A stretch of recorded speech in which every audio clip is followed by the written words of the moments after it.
Welcome into One on One on Suddenly Channel 112, live from Studio 318 on the eve of Super Bowl 53. It is Super Bowl weekend. We have a ton of NBA stuff to get into. Try and guide Jason Colicchio through this show. Might be a little tough for him, but a blockbuster trade in the association, so we'll get to that. A ton of prop bet stuff that is going to be a lot of fun. We'll get into that. But we're going to start with Oklahoma State Athletics. The Cowgirls hosted the number one team in the country in Gallagher-Iba Wednesday night. It went well for about 3 quarters. Yeah. And then it did not go so well. They fall to the number one team in the country, 66-58. Baylor improves to 18-1. The Cowgirls fall to 12-7. They're now on a 3-game losing streak. They're down in TCU on Sunday afternoon. Who schedules a game during the Super Bowl? Somebody did something wrong. But the Cowgirls will be playing Sunday afternoon. All right, so I'm going to ask you a bit of a stupid question because I know if you ask it to the Cowgirls and Coach Littell, they wouldn't want to hear it. But you're on a 2-game slide. You're down by 30 at halftime to Iowa State. Yes. And then you come back. You still lose by 18.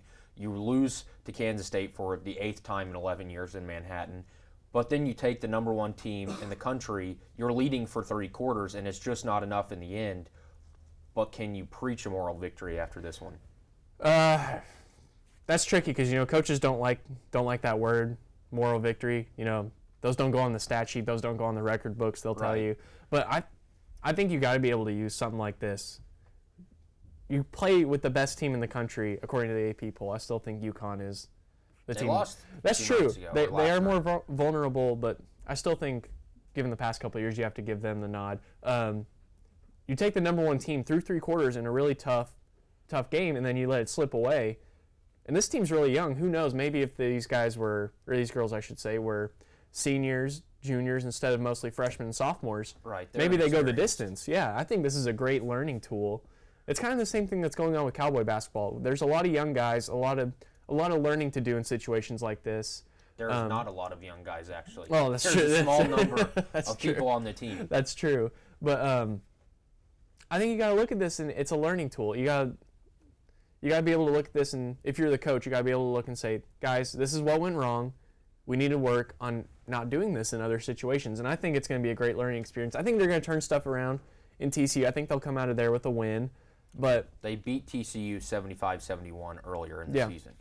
So, I would expect a similar situation. Then they come back for Bedlam basketball. That's going to be on, Wednesday? Yes. So people need to go out for that. That'll be in Gallagher-Iba Arena next Wednesday. I think this was a great game, despite the result. I think it was a great game for the Cowgirls. Well, I think if you're Coach Littell, you're talking about no one's going to say, hey, moral victory. Yeah. But you can tell them you should have won that game. Yeah. So you should win every game from now on out if you can play the number one team in the country. Because if you play that way against number one and you play that way at TCU against the Sooners and throughout the rest of the schedule, you're going to win out. And obviously that's not going to be the case. But if you can play that way, you can win. You can beat anybody. Right. And that's the message that he's got to give to the Cowgirls.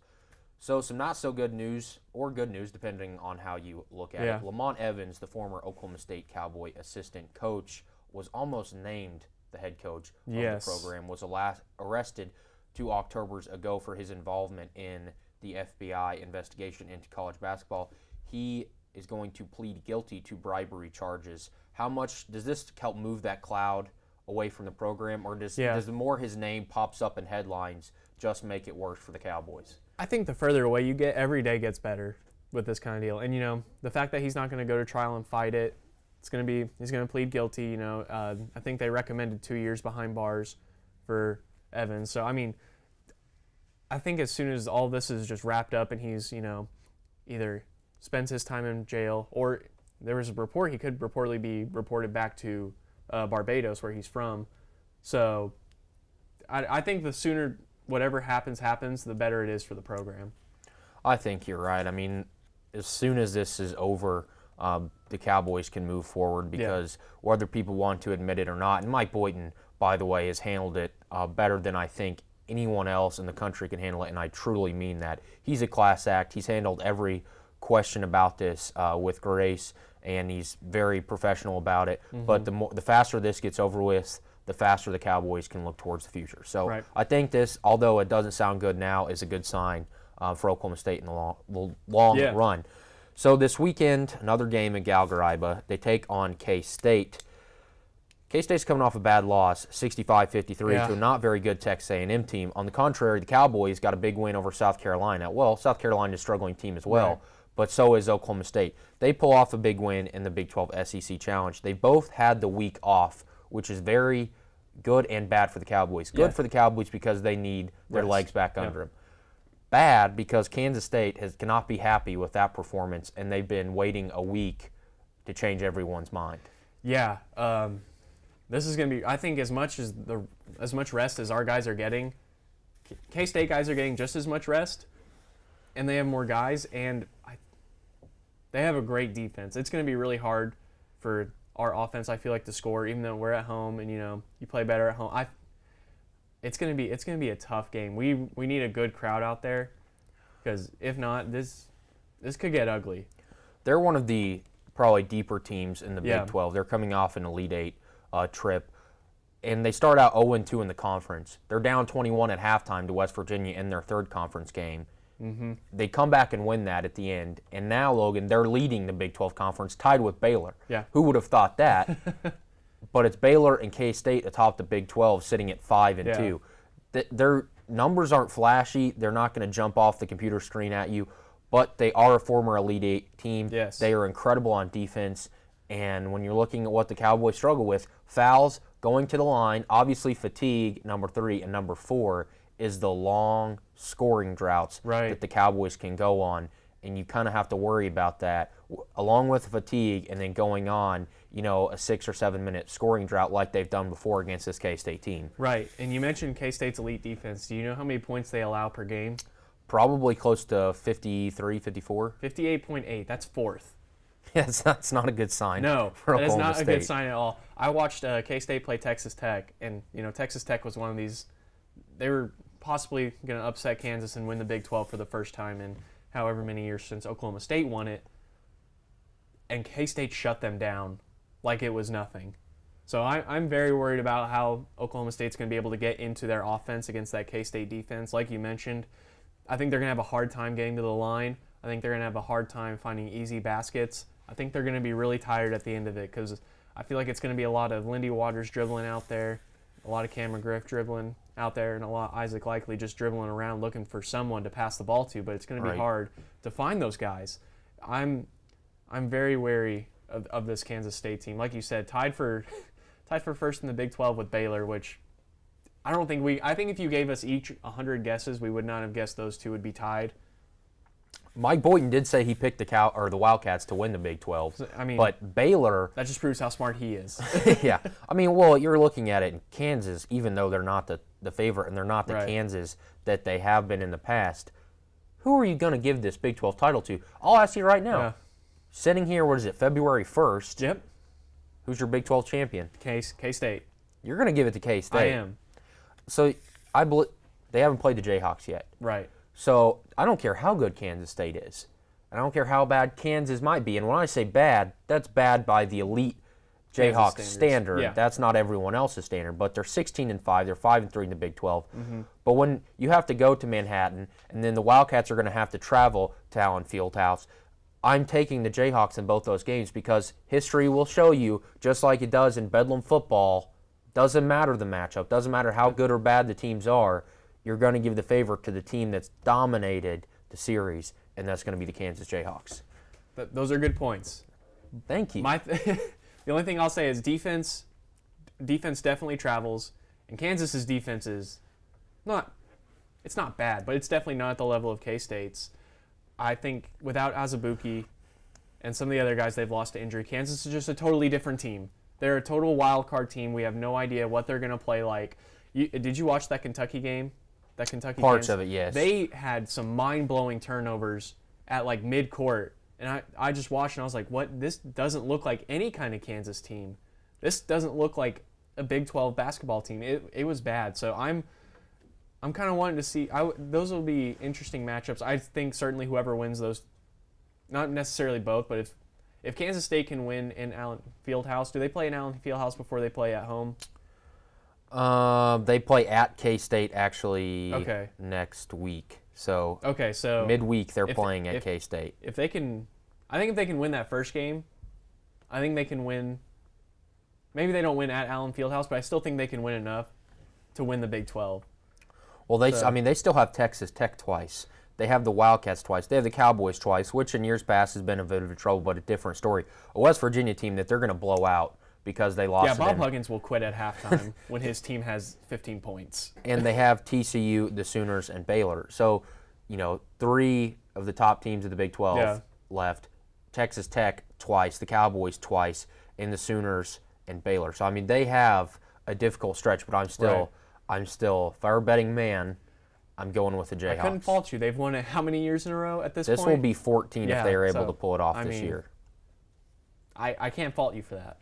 I mean, the Big 12 is stacked, Logan. I mean, you have Iowa State, Texas Tech, Kansas State, and Baylor really to logjam there to lead the conference. So, Right. I mean, it could get very exciting going down the stretch here. Another college basketball story while we're on the topic, and I think it's a little ridiculous, but Penny Hardaway, Yeah.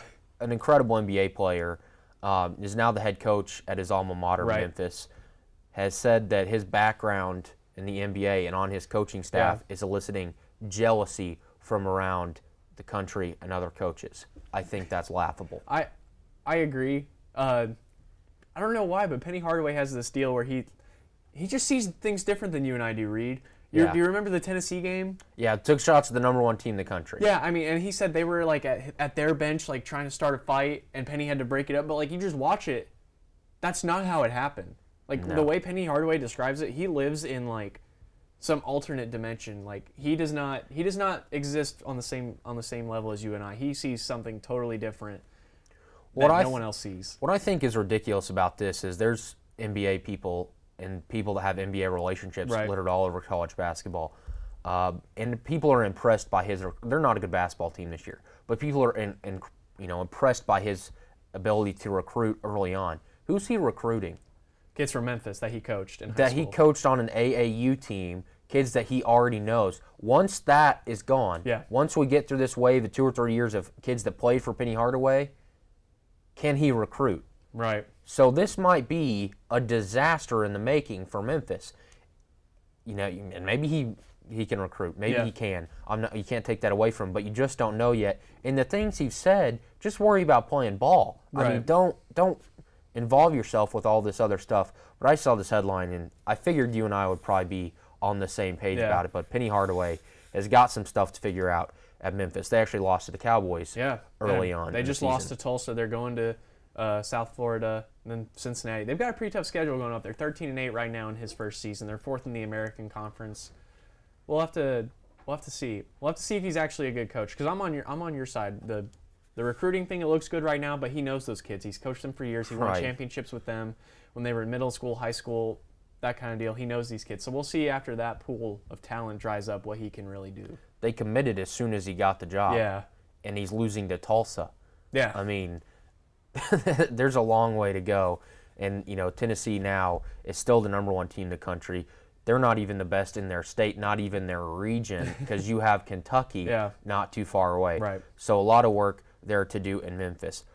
But it's about time to get into your favorite segment, the NBA, because of the blockbuster trade we mentioned earlier. Kristaps Porzingis is headed to Dallas. Big players, some picks on their way, but we'll break that down right after this.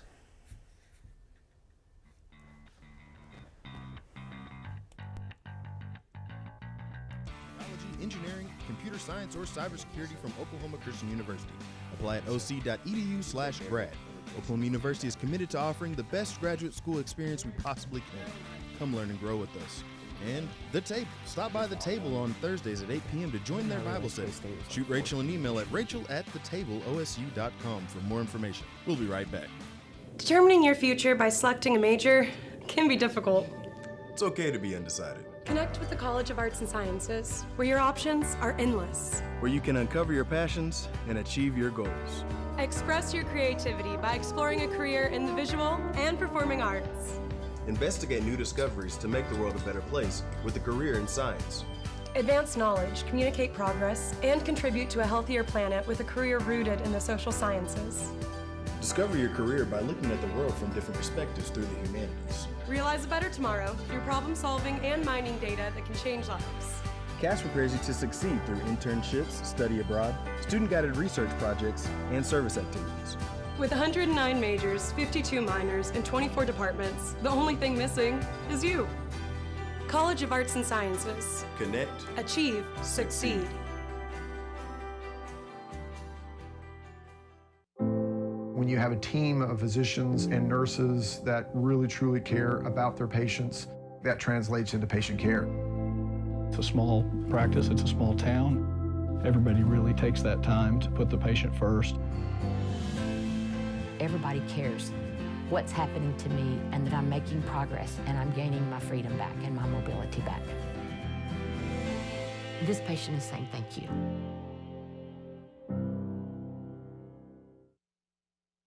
This spring, I invite you to shop in downtown Stillwater.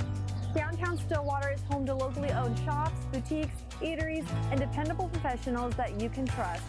Find the perfect gift for your graduate, have a delicious meal with mom, or just stop in to enjoy great spring savings. By creating a demand for local goods and services, you can ensure a place for the local businesses that help give our community character and keep it unique. On behalf of Downtown Stillwater, thank you for shopping local.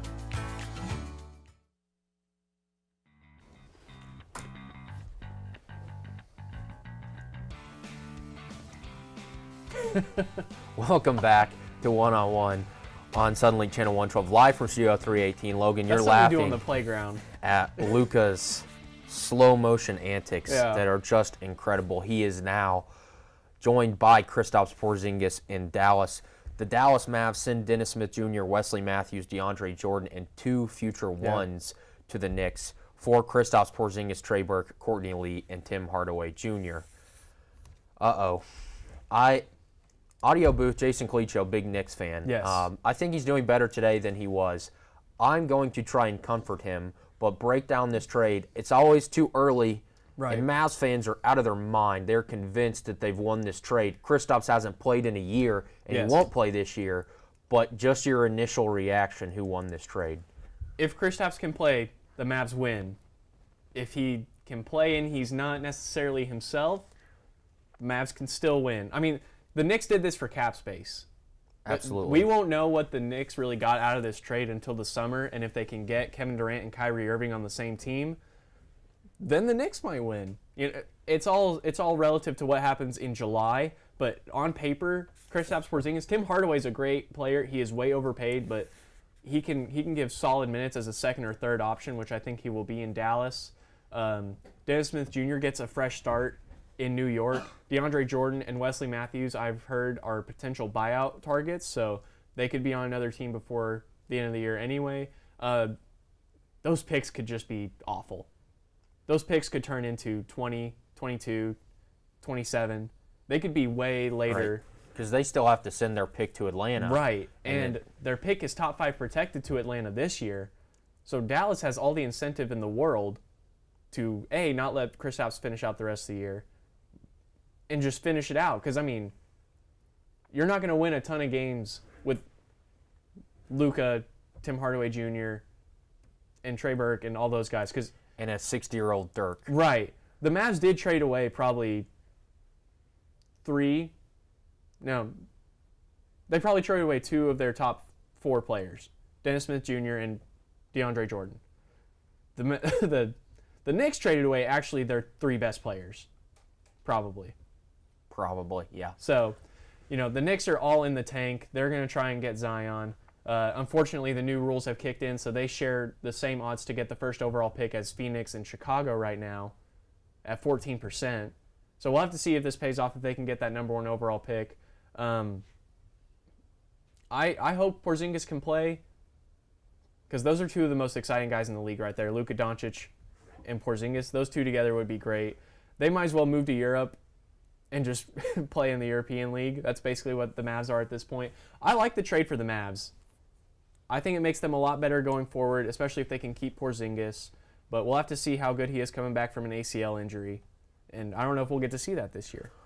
ACL injuries are hard to come back from. Right, especially if you're 7 foot, 7'3". Yeah. It's very difficult. So the future for Porzingis is kind of unknown. Right. Adrian Wojnarowski of ESPN, reported he's a free agent. He's going to be He's restricted. right, but he's going to have to re-sign with Dallas to make this deal really work for the Mavericks.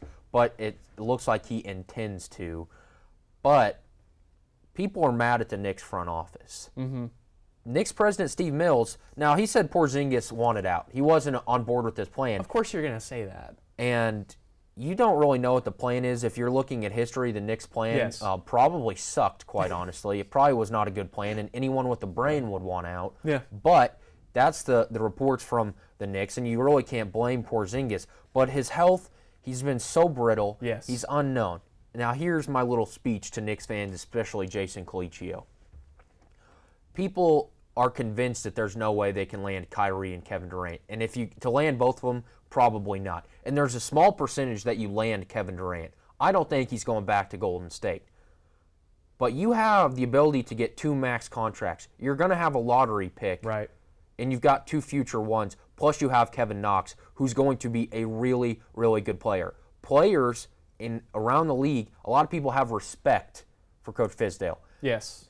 I get there at 10 wins. They're not a good team. If they can get James Dolan to keep playing with his garage band and remove himself from the organization, they will be that much better. Right. But their front office today is a lot better than it was 2 years ago. Right. And I mean, just to kind of bring up with their front office a couple of years ago, Phil Jackson did draft Porzingis. He gets a lot of hate for everything else he did wrong, and he did plenty wrong. But he did kind of get that right, and that turned into maybe Kevin Durant and Kyrie. Like, it's hard to say. It's hard to say where these guys are going to go because they're not going to come out and be like, yeah, I'm just going to leave after this year, because then that's obviously not good for the locker room. That's not something you say in front of a camera. But everything behind closed doors, everything that Bleacher Report and all those guys put out points to Kevin Durant at least going to New York. And Kyrie has kind of thrown it up in the air at this point. He was asked today about his free agency, and early on, before the season, he got in front of the season ticket holders and said he was staying. And he was asked that question today, and he was like, ask me July 1st about my free agency. So things have definitely changed. Yes, and that's why you should never believe when these guys go out in front of people and say, I'm going to re-sign. Don't believe it until they do it.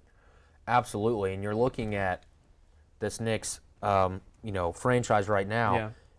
And I get it. They're probably going to screw it up, honestly. I was trying to be positive about it, but they're probably going to screw it up. But if you're a Knicks fan today, you have to look at it. And honestly, I think the Knicks today, their future is brighter 5 years down the road than it was at this time yesterday. They've got potential. Yeah. At least they've set themselves up to have a chance at these guys. Right. Whereas before, they had no chance. Right. And on the inverse side, I think Dallas is far better than they were yesterday. I think a building block of Porzingis and Luka Doncic is much better than a building block of Luka Doncic and Dennis Smith Jr. Dennis Smith Jr. just didn't fit. He was not long for Dallas after they drafted Luka Doncic. They almost traded him earlier in the season. That he ended up coming back for a couple of games and then played one last game with the Mavs against the Knicks and then became a Knick. My thing is, how do you play guys like Dennis Smith Jr. and Kevin Knox? Are you going to play them the whole rest of the way and let them do whatever they want? Because Dennis Smith Jr. and those guys, Kevin Knox too, they could pop off and accidentally win you games you're supposed to lose. Right. New York at this point has to lose. And I think they realize like they have to just put it all away. And that's why you got to buy out DeAndre Jordan and Wesley Matthews. Because those guys are too good not to play, but they're also going to help you win, and you don't want to do that. Right. So you got to get them off the team somehow. The Knicks aren't even good at being bad. Because down this is the first year they are. This is the first year they've done it right. Oh, Logan, there's still plenty. We're not to the All-Star break yet. They're going to go on a tear the last 20 games of the season and win 12 out of their last 20 and screw themselves out of a lottery pick. They're not good at being bad. That's how bad this organization has been.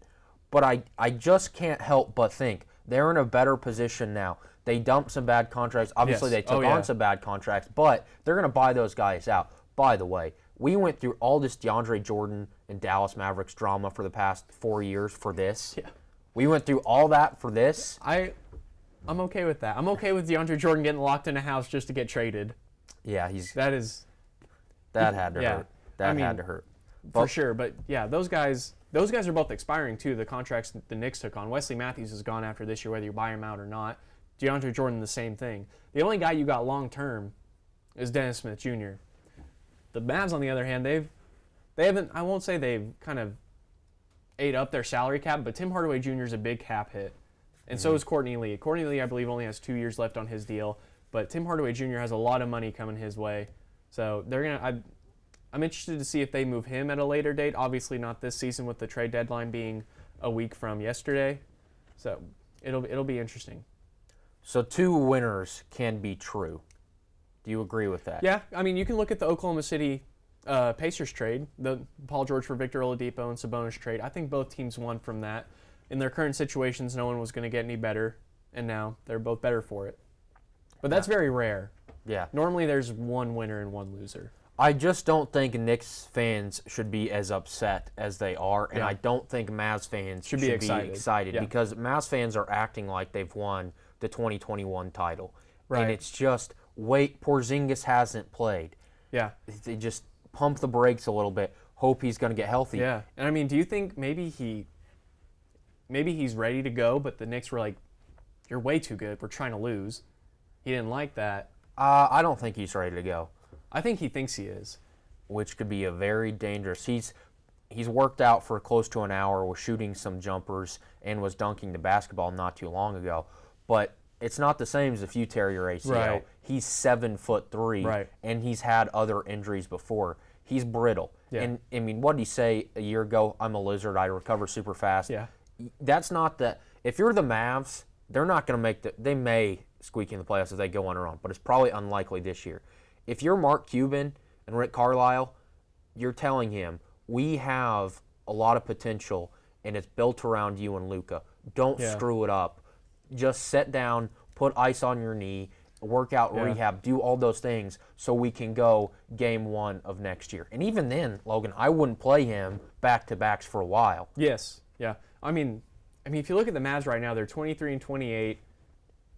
They're quite a bit away from the Suns, obviously, but they're only 3 games ahead of the Grizzlies for next to last in the West. They're not too far back from being able to get a good lottery pick. I think they have to kind of tell Porzingis, yeah, we're not going to play you this year because we got to keep our top 5 pick. So I think it'll be interesting to see how that plays out, especially with Luka because he's healthy. Right, and so you have Luka. You're assuming Kristaps is the player that he was before, which would be great for Dallas. I mean, even if he's 80% of what he was before, that's still a really good player. Does the future obviously revolves around those 2 players? Mm-hmm. Does it revolve around Rick Carlisle? I think so. I think Rick Carlisle is a much better coach than he gets credit for. I think he works really well with a lot of older guys, and obviously Porzingis and Luka are not older guys, but he's done pretty well this year just by adding Luka. They're a much more exciting and more fun team than they were last year, and I think that's kind of just what he brings to the game. But now you basically, by bringing in Porzingis, I'm not going to say you're bringing in Dirk, but you're bringing in a guy that's a lot like Dirk. And Rick Carlisle and Dirk had a lot of success together, so I think he kind of knows how to play with guys like that who play that kind of style. I would expect them. I expect him to be the coach going forward. Yeah, I mean, they've had a lot of success. You mentioned they're kind of like a EuroLeague team now. But future is bright, I think, for the Knicks if they do it right. But you kind of have to worry about that. So I don't think they should be upset, especially if they weren't going to get anything for him anyways. Yeah. So it's so weird that this trade happened in an hour. 5 minutes, reportedly, with a meeting with Porzingis. That is 5 minutes. That's kind of suspect. It is a little suspect. By the way, they had to have known that Dallas Knicks game the night before because did you see Luka and Kristaps? Everyone knew that trade was going to happen. So we're going to take a quick break, come back, and talk about all the fun Super Bowl prop bets. We'll be right back after this. One-on-One is brought to you by Tinker Federal Credit Union. Visit facebook.com/TinkerFCU. While you're there for your family, we're there for you. Tinker Federal Credit Union. And OSU Communications. Not sure where to park? OSU Communications has got you covered with parking tips and bus schedule information. We'll be right back.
In my mind, I was never going to walk right again.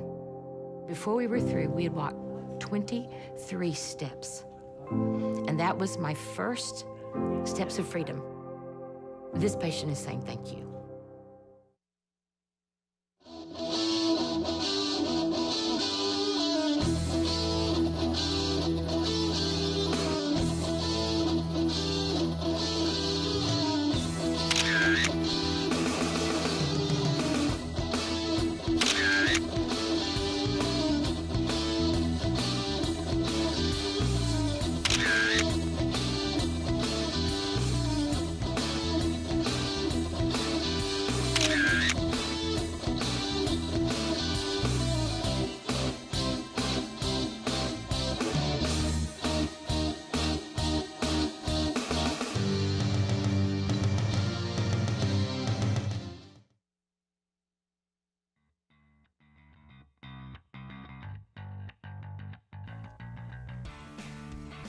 Welcome back to One on One on Suddenlink Channel 112, live from Studio 318. It's time to get to some prop bets of Super Bowl 53, but I'm going to ask you really quickly. The NFL Awards is Saturday night. Who is your league MVP? I think you already know, but it's your guy. My guy. It's Patrick Mahomes. How could it be anyone else? Do you have the list of candidates in front of you, like the odds for who's going to win? I have the odds for the actual game, but I don't know if I have the odds for league MVP. Okay, I was just going to try and guess the candidate. I would guess it's like Patrick Mahomes, maybe Tom Brady, Drew Brees. I feel like Drew Brees kind of played himself out of it. Yeah, it's Drew Brees and Patrick Mahomes, okay, I would think, at the end here. So it's Patrick Mahomes minus 250, Drew Brees plus 170. Yeah, so give me Patrick Mahomes. Vegas is giving it to Patrick Mahomes, essentially. But yeah, we'll know on Saturday night. But 50 touchdowns, 5,000 yards, only one of 3 guys to ever do that. Yeah. And it's very exciting to be a Kansas City Chiefs fan and have Patrick Mahomes as my quarterback. You have Case Keenum, but you also have your Broncos fan. You've won the championship, so you can't complain. Yeah. Right? 10-year window before you can start to complain. Because I'm sitting at 49 years right now.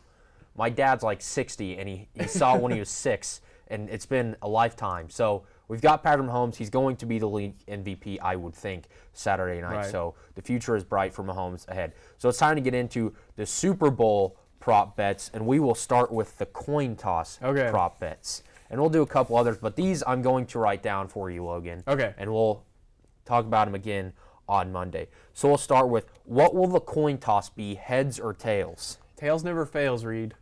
Give me tails. That is false because it has failed 17 times in 53 years. But you're taking tails. I am. So tails, I'm going to take... Only 17? Yes, I'm taking heads just... I like my odds if it only fails 17 times in 53 years.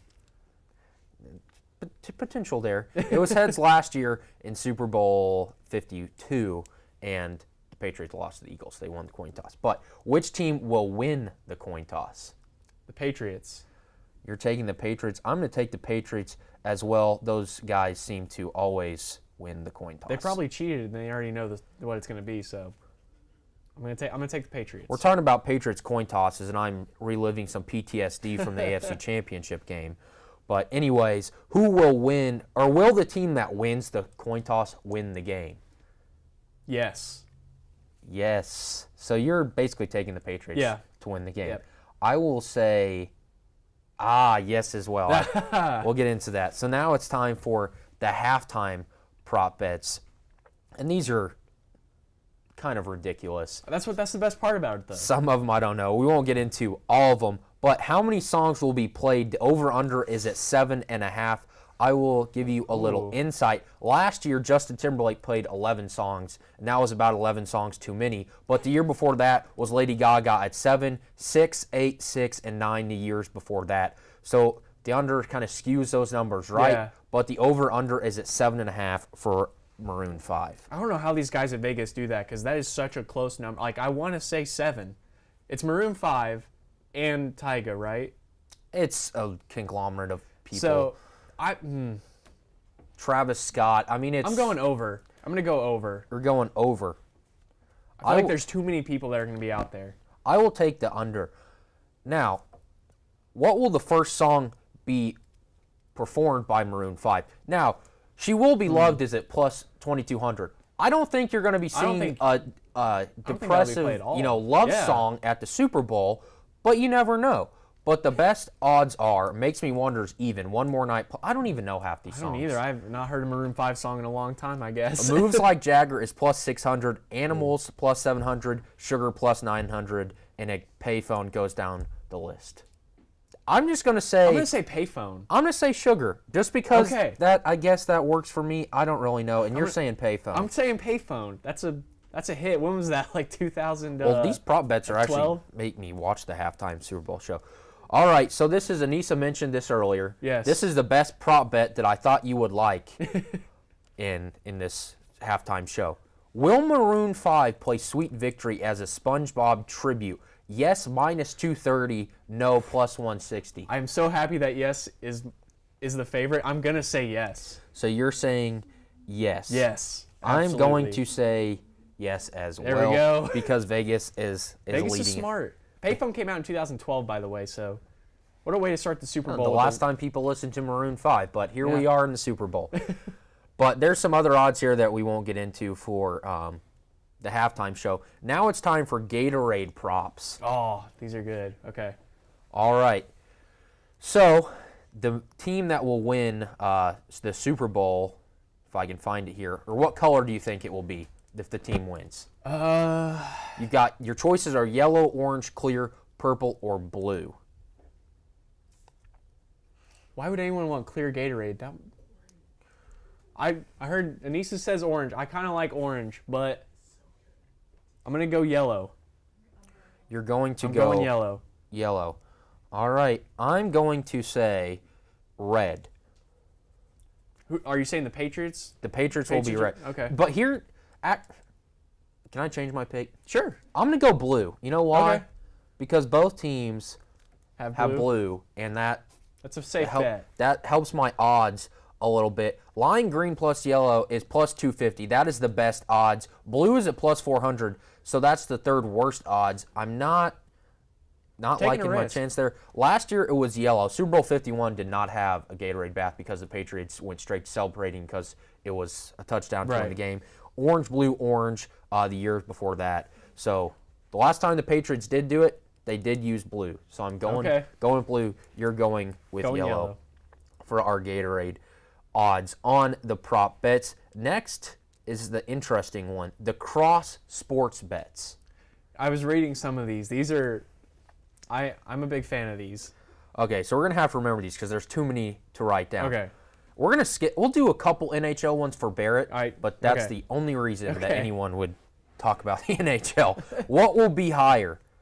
Total games or total goals in the NHL on Sunday, or Sonny Michel rushing attempts in the Super Bowl? How many games? Do you know how many NHL games there are?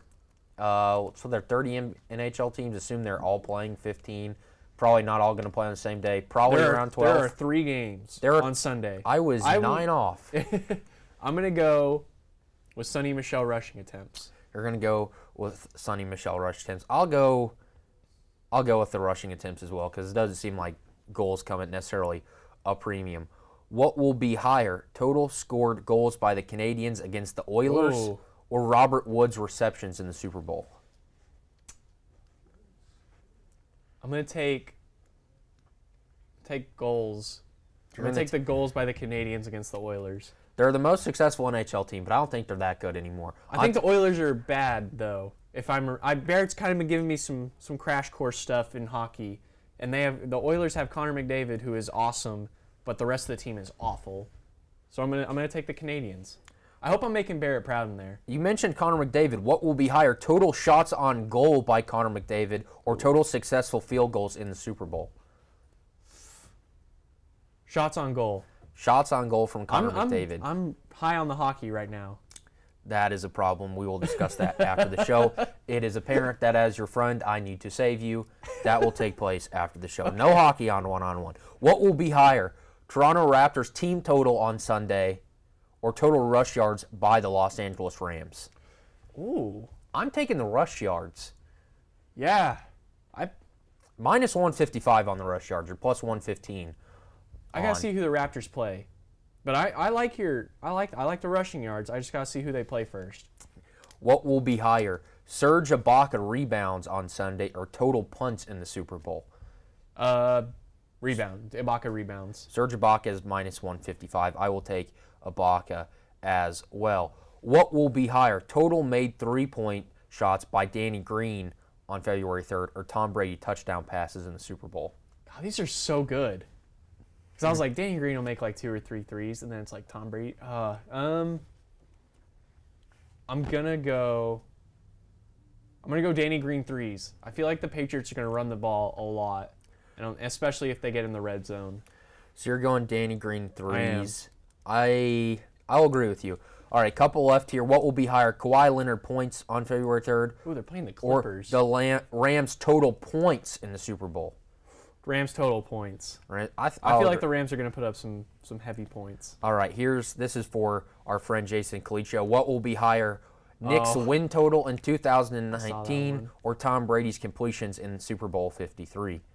I'm going to go with Tom Brady completions. Like I feel like he always gets around 20-something, high 20s.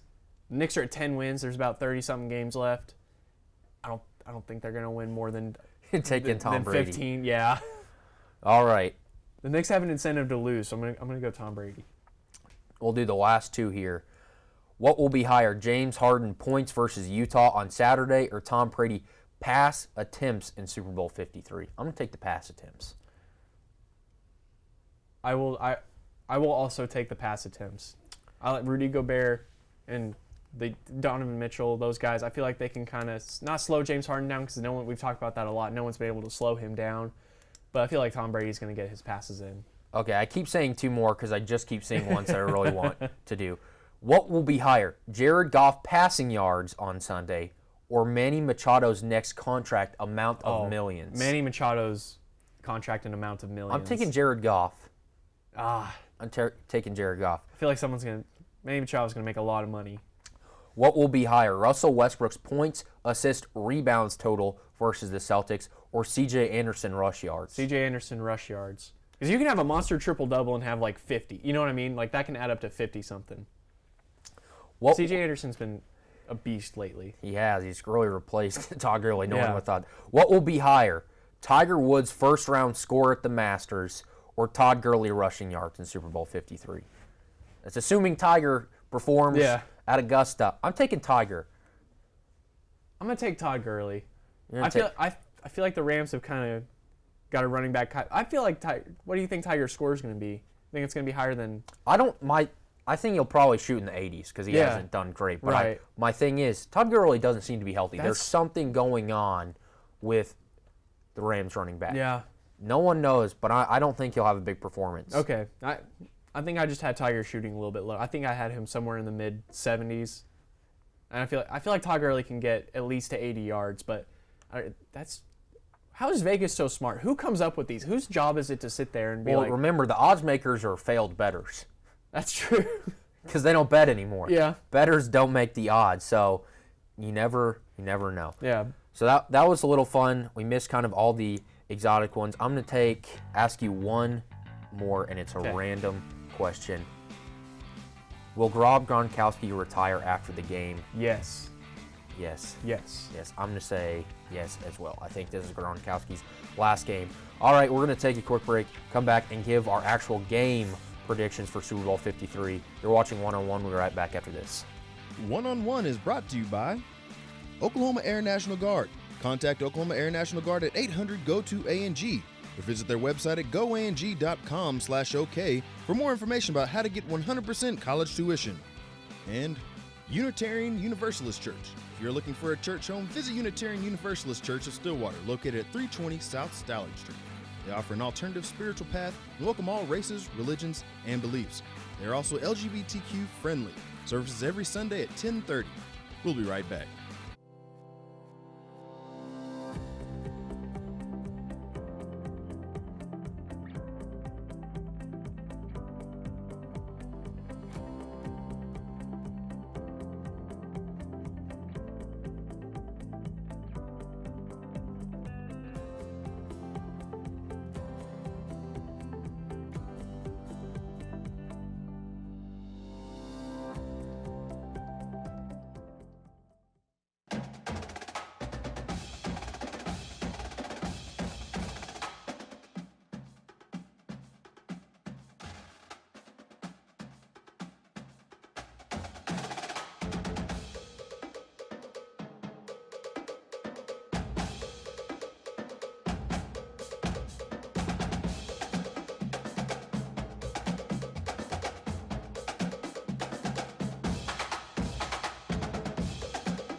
Stillwater Medical Center now offers a convenient way to view your health information online.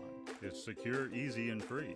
Our hospital and clinic patient portals allow you to view results and reports, medications and allergies, track visit histories, view upcoming appointment information, and see your statements. To enroll, go to stillwatermedical.com and click on the patient portal link near the top right of the page. If you have questions, please feel free to call 405-533-6010. The big dance, playing great football all year, but this is the last one. You got to play your best football. This is the biggest stage, the biggest stage I ever played on. So we just got to keep playing football at a high level. Don't forget what got us here, but, leave everything out there one more time. One more game and opportunity to be a world champion. Welcome back to One on One, live on Sunlink Channel 112 and live from Studio 318 as well. All right, it's time for our game predictions of Super Bowl 53. The 9th time Tom Brady has taken the Patriots to the biggest game. The Rams have not been there since Tom Brady beat them in 2002, I believe. So the Rams are 13-3. The Patriots are 11-5. The Patriots are 2.5-point favorites. The over/under 56.5. So Vegas is telling you that they're going with New England a little bit, but Logan, they were favored last year, as well. How can the Patriots win this game, and then how can the Rams win this game? Patriots can win this game by controlling the clock, keeping Aaron Donald out of the equation, make him a non-factor. And then on the defensive side, just don't give up big plays. Sean McVay loves to be creative and get guys, especially Brandon Cooks. I feel like he's going to be looking to have a big game against his former team. I think you got to eliminate the deep ball and just control the clock if you're New England. And if you're the Rams, basically you do the opposite. And Ndamukong Suh has to have a major game because obviously Aaron Donald's going to be getting the majority of the attention on the line. Marcus Peters has to control himself, I feel like, in the secondary. I feel like he can't, try to draw he can't draw any penalties. He can't be trying to be too flashy and then get burnt, as he likes to do. And then on offense, I think they just have to kind of play the Patriot style, dink and dunk, move down the field, kind of control the pace. Just don't do what New England doesn't want you to do. And I think if they kind of dink and dunk it down the field, they can catch them sleeping with a deep pass, or try to get Todd Gurley involved in the passing game somehow, something like that. So it's good. I think it's really, really difficult for the Rams to find a good game plan. The MVP, or the most important person in this game and on this and the staffs, is who? For either team, or for just as a whole? Probably Tom Brady. I'm going to say it is Dante Scarnecchia, the offensive line coach of the New England Patriots. Okay. He's the best in the league at what he does. And quite frankly, he retired 3 years ago, and the Patriots' offensive line went from one of the best in the league to awful. He means that much. There's Ndamukong Suh and Aaron Donald. This is a game that Ndamukong Suh will play, and you look at their attitudes, they probably want to break Tom Brady like a toothpick. They don't like this guy. If they can keep them from getting in the backfield and let Tom Brady be comfortable back there, which I think they will do. Aaron Donald is a beast, and he's the best at what he does. But the Chargers had the best pass rush in the league. The Chiefs had a front four. Everything else was bad. But they had Chris Jones, and they could get pressure on Tom Brady. They didn't let either team do that. And I don't think it stops here, because in the biggest moments, this organization typically gets it right. So if they can protect, I think Tom Brady can dink and dunk what he does and matriculate down. I don't think the Rams secondary is all that good. They've talked trash about that, and quite frankly, they're going to be playing very emotional. And that's why I'm going to give my game prediction. And what's my rule? You always take the proven winner. You always take the champion. If Clemson and Alabama plays again tomorrow, it may be stupid, but I'm taking Alabama. If the Patriots and Eagles have a rematch, I'm taking the Patriots. I just will. I'll always take the Yankees. And sometimes you lose. We've seen them lose 3 times on the biggest stage. But I've also seen them win 5 times. And I see them winning the 9 AFC championship games. Going to what? How many of them are straight? 8 straight or whatever? 8 straight. I mean, I may be totally unwise for doing this because, quite frankly, the Chargers were the better team athletically. The Chiefs were far and away the better team athletically. The Rams are far and away the better team athletically. But Tom Brady has 5 Super Bowl rings. He's been there now 9 times. Jared Goff is 2 years older than we are. Marcus Peters is immature. Yeah. Aqib Talib, while he's a veteran, is immature at times. Right. Sean McVay is in his 30s. Bill Belichick is almost in his 70s. They've been doing this for a long time. Right. I mean, Bill Belichick helped Lawrence Taylor become one of the best linebackers of all time. That's how long Bill Belichick's been around winning championships in the National Football League. Rams are the better team when you line them up. If they're playing in the schoolyard, they're the better team. But I'm taking the Patriots. It will be close, but I think 31-28, I think Tom Brady drives them down the field with 3 minutes left, and Gostkowski kicks a winning field goal with time expiring. But I'm always taking the 5-time Super Bowl champ. I can't disagree with anything you said. You made some great points there. I also will not pick against the Patriots. They have, like you said, if they play the Eagles tomorrow, or last year they rematch however many times, I'll take the Patriots just about every time. And I might look stupid like I did last year when I picked the Patriots. And you know what? I picked the Patriots the year before when they played the Falcons. That looked stupid for a while, but they turned that around. That's just what they do. They have the ability to win any game. They're the best situational football team, or I should say organization ever, because obviously this isn't their best team ever. But they're just they put themselves in a situation. They just figure out how to win in that situation. And I don't think anyone on the Rams can do that. I don't think anyone on the Rams can see themselves in a situation, let's say the Patriots are driving down the field and they're doing a certain thing over and over again. I don't know who on the Rams is smart enough to say, we need to change this to find success. The Patriots do that. The Patriots look at every team individually and say, what do you like to do the most? Now let's stop it. They take it away. They take it away every single time. We've talked about it almost ad nauseum on this show. They took away Tyreek Hill and Travis Kelce. Thank you for that, Logan. I'm sorry. They took away the Chargers pass rush, like you said. They do it all the time. They used to do it against Denver when Denver was really good. They were able to take away what Denver did best. That's just who they are. That's how Bill Belichick and Tom Brady operate. They're probably the two guys at their position, coach and quarterback, who spend the most time in the film room ever. They figure out what everyone loves to do. They know it by heart. They almost probably know it better than most teams. They probably know what the Chargers like to do more than the Chargers, because they have owned the Chargers for the better half of 20 years. Yes. I mean, you just can't smartly pick against these guys.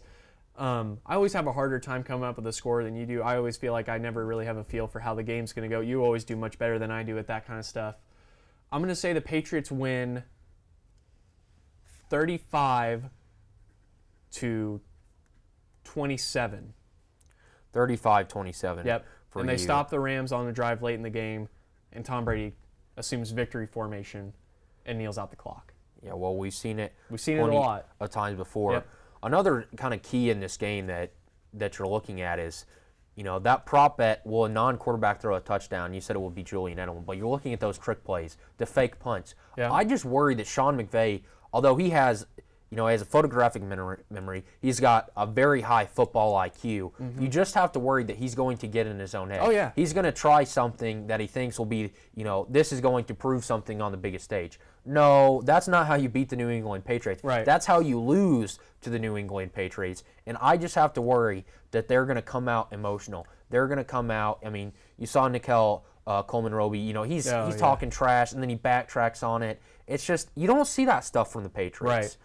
And I will say, Sean Payton has shown, like you said, he can get in his own head and outsmart himself at times, and he definitely outsmarts opponents the majority of the time. But against the Saints, I saw something different. They go for that field goal at the end of the game to take the lead. That was something Bill Belichick would do. That was something he trusted his defense, and they committed a pass interference call, but they won the game. Luckily, that's what matters. The flag was nowhere to be found. But yeah, Sean McVay, you just have to worry about what he's going to be able to do in this moment. And he may prove us wrong. The Rams may win. That's why you play the game on Sunday. Yep. But it's the biggest day really, in America. I mean, it's national holiday. Yeah. It's Super Bowl Sunday. Are you going to watch the Puppy Bowl? I want to. I have not actually watched Puppy Animal Bowl in a Planet watched long, the long Puppy Bowl. time. I haven't watched it either, but it's always, see the highlights on Yeah. Twitter. But everyone watches the big game. Maroon 5, the People halftime that don't like show. football watch it. That's just, That's true. yeah. But there's going to be a ton of good commercials. We will be back on Monday to discuss everything that happened. There even may be more trades to take place Yeah. in the NBA. James Harden's trying to keep that record alive of 30 points a game. It's now to... It's up there. It's up in the 20s. Yes, but it is. He's trying to keep that streak alive. But be sure to go to Gallagher-Iba Saturday night and watch the Cowboys take on K-State. 5 o'clock in Gallagher-Iba and 5:30 Super Bowl Sunday. We'll be back on Monday to break down the biggest game. Thank you for watching 101. See you Monday. Determining your future by selecting a major can be difficult. It's okay to be undecided, Connect with the College of Arts and Sciences, where your options are endless. where you can uncover your passions and achieve your goals. Express your creativity by exploring a career in the visual and performing arts. Investigate new discoveries to make the world a better place with a career in science.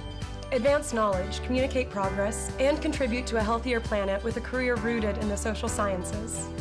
Discover your career by looking at the world from different perspectives through the humanities. Realize a better tomorrow through problem solving and mining data that can change lives. CAS prepares you to succeed through internships, study abroad, student-guided research projects, and service activities. With 109 majors, 52 minors, and 24 departments, the only thing missing is you.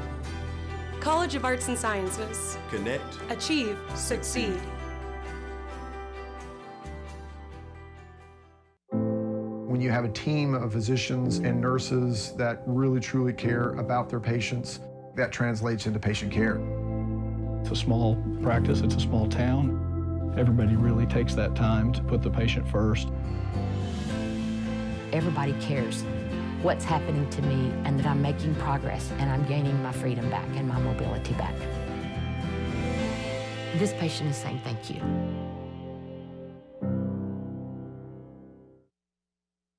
This spring, I invite you to shop in downtown Stillwater. Downtown Stillwater is home to locally owned shops, boutiques, eateries, and dependable professionals that you can trust. Find the perfect gift for your graduate, have a delicious meal with mom, or just stop in to enjoy great spring savings. By creating a demand for local goods and services, you can ensure a place for the local businesses that help give our community character and keep it unique. On behalf of Downtown Stillwater, thank you for shopping local.